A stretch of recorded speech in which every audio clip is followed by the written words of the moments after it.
जनपद आजमगढ़ की दीवानी कचहरी में बम होने की सूचना मिलते ही हड़कंप मच गया। मेल के जरिए धमकी दी गई थी कि दोपहर लगभग 12:15 से 12:30 बजे के बीच धमाका हो सकता है। सूचना मिलते ही पुलिस प्रशासन अलर्ट हो गया और एहतियातन पूरे कचहरी परिसर को खाली करा लिया गया। अदालत ने मौजूद वकीलों, वादकारियों और कर्मचारियों को तुरंत सुरक्षित स्थान पर भेजा गया। मुख्य द्वारों को सील कर आम लोगों की आवाजाही रोक दी गई। मौके पर भारी पुलिस बल तैनात कर दिया गया। बम निरोधक दस्ता और डॉग स्क्वाड की टीम ने परिसर के हर कक्ष, रिकॉर्ड रूम और वाहन पार्किंग क्षेत्र की गहन तलाशी ली।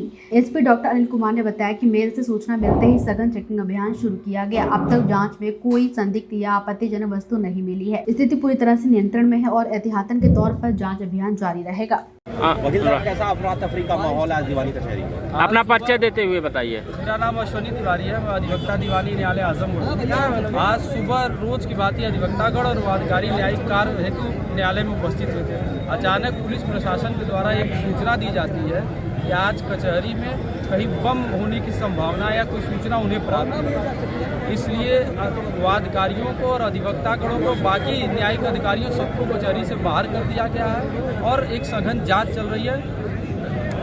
और पुलिस प्रशासन और बम निरोधक दस्ते के साथ एक जांच चल रही है कि क्या यह सच है या अफवाह है। दो दिन तक कचहरी बंद रही। किसकी सिक्योरिटी किसके हाथों में होती थी कि अब तक नहीं? जब सुबह 9:30-10 बजे आपको सूचना दी जाती है, इससे पहले क्या अब तक नहीं चेक किया जा सका था? यही एक थोड़ी समस्या है प्रशासन की कि सुबह से पूरा प्रशासन शांत पड़ा हुआ था। अचानक से जब वादकारी और और न्यायिक अधिकारी आ गए, कचहरी में भीड़ का माहौल हो गया, तब अचानक से आते हैं और सबको बाहर कर देते हैं। और आप देख ही सकते हैं आसपास इकट्ठा कर दिया इन लोगों ने और एक पैनिक माहौल क्रिएट कर रखा है। वकील साहब, एक चीज़ ये भी देखने को आई कि जो वादी होते हैं, जो जेल में निरुद्ध है, उनकी वाहन आती है और यहाँ से घूमती है। क्या प्रशासन में मिसकम्युनिकेशन नहीं है कि इस तरह का काम हो रहा है? बिल्कुल, ये लग रहा है कि प्रशासन और प्रशासनिक अधिकारियों को आपस में कोई तालमेल नहीं है, क्योंकि अगर ये सूचना उनको प्राप्त थी तो बाहर से जेल से कैदियों को यहाँ क्यों लाया गया था? उनको भी यहाँ ला के फिर वापस किया जा रहा है। और हम अधिवक्ताओं को भी ये सूचना पहले दी जा सकती थी, जब नियमित रूप से कचहरी 10 बजे चलना शुरू हो तब ये सूचना ये देते हैं कचहरी में। और इससे एक पैनिक माहौल क्रिएट हो गया है। अभी क्या स्थिति है और कब तक सामान्य होने की स्थिति है? अब ये तो कोई अधिकारी बता रहे हैं। हम लोगों ने काफ़ी बार पूछने का प्रयास किया तो प्रशासनिक अधिकारी, कोई कहता आधे घंटा, कोई कहता 1 घंटा। बम निरोधक दस्ता आया हुआ, एक सघन जांच चल रही है। जांच के बाद ही कुछ कहा जा सकता है, कितनी समय लगेगा। वकील साहब, अपना परिचय दीजिएगा। मेरा नाम निशांत राय टीपू है। निशांत जी, किस तरह का अफरा तफरी का माहौल है, क्या वजह है? अभी हम लोग को ये सूचना मिली, अभी हम लोग सुबह 6 बजे एक ईमेल के माध्यम से यहाँ के प्रशासन को पता चला कि कचहरी में किसी ने बम रखा हुआ है। लेकिन प्रशासन की इसको लापरवाही कहेंगे कि जब 6 बजे आपको ये सूचना थी तो आप अधिवक्ताओं को ये जानकारी आप पहले दे सकते थे। अभी आपने देखा होगा कि यहाँ पे कैदियों की गाड़ी आई जिनकी आज पेशी थी, वो भी प्रशासन द्वारा लौटा दी गई। यानी प्रशासन में आपस में भी मिसकम्युनिकेशन था। तो ये एक लापरवाही कही जाएगी कि आप अधिवक्ताओं की जांच के साथ आप मजाक करें। अगर ऐसी सूचना थी तो आप इस परिसर में अधिवक्ताओं को आने नहीं देते, उनकी गाड़ियाँ नहीं आने देते और उनके साथ ही खिलवाड़ करा जा रहा है।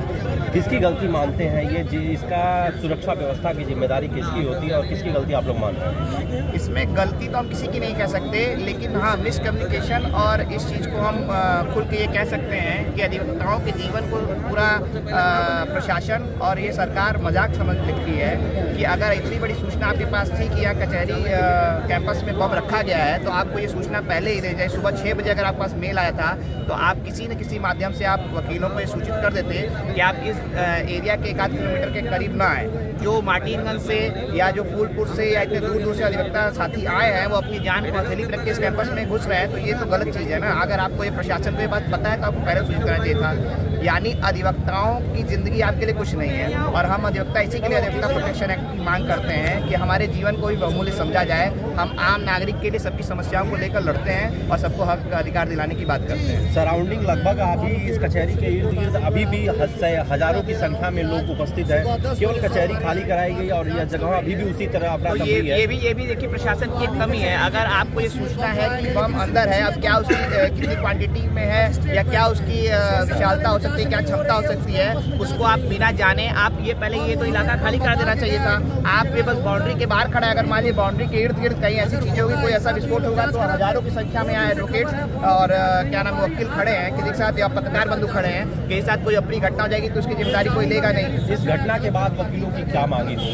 हमारी मांग होगी कि अधिवक्ता प्रोटेक्शन एक्ट लाया जाए और कोई भी किसी की भी बिना तलाशी के इस कैंपस में जांच न हो। जो पुलिस प्रशासन एक उसने लगा दिया है लाइट उसको डिटेक्टर मशीन डिटेक्टर जो लगाया है वो अभी तक चालू नहीं है, टीटा बोल के चला जाता है। अगर आपको सूचना है, आपके डिटेक्टर पर विश्वास है, तो कैसे अंदर बम चला गया? यानी इसका मतलब आप मजाक कर रहे हैं, बस वो आप लाल लाइट और हरी लाइट दिखा के अधिवक्ताओं के साथ और सबके साथ मजाक कर रहे हैं कि कैंपस में कोई भी आ जा सकता है। कैंपस में घूमने वाले संदिग्ध लोगों की जांच हो, जिनका मतलब ऐसे अधिवक्ताओं के रूप में जो काला कोट पहन के लोग घुस जा रहे हैं फर्जी लोग, उनकी भी जाँच हो कि कुछ भी हो सकता है। भाई अधिवक्ता की सुरक्षा सबसे सर्वोपरि है। अधिवक्ता ही नहीं रहेगा तो आम जनता की बातें किससे रखी जाएंगी? तो सबसे बड़ी मांग है कि अधिवक्ता प्रोटेक्शन एक्ट ले आया जाए और सभी की मांग किया जाए। आप प्रदेशों में देख ही रहे हैं घटनाएं, टोल पे किस तरह से काले कोट को लोग समझते हैं कि उनका दुश्मन है, जबकि काला कोट ही हर मुसीबत में आपके साथ खड़ा रहता है, हर जगह आपके साथ रहता है। ठीक। क्या प्रारंभिक सूचना आई और अब क्या अपडेट है? एक मेल प्राप्त हुआ था जिसमें इस धमकी का उल्लेख था और उस पर सूचना प्राप्त होते ही तुरंत पुलिस सक्रिय हुई और सघन चेकिंग अभियान इस दौरान चलाया गया।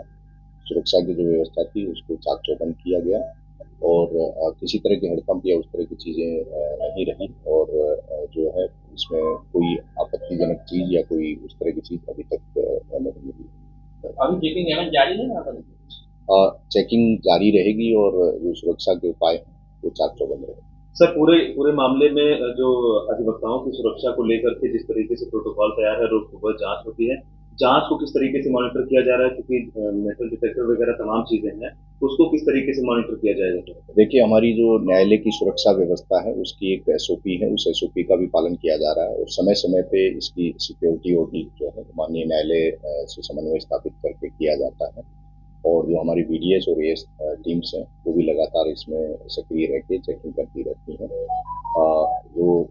जो इसमें परिवादी आते हैं, न्यायालय है या जो भी वहाँ का स्टाफ, कर्मचारी, अधिकारीगण हैं, सबकी सुरक्षा सुनिश्चित की जाए। सर, जो मेल आया उसके आईपी एड्रेस की जांच कर उसमें ये किस स्रोत से आया है उसकी जांच चल रही है, हमारी टीम लगी हुई है। प्रदेश में और भी कई जगह कितना है, क्या उसी कड़ी में है या इसकी जांच अभी की जा रही है। जांच में जो तथ्य सामने आएंगे आपको अवगत कराया जाएगा। इसमें अभियोग पंजीकृत करके आगे कार्रवाई की जाएगी।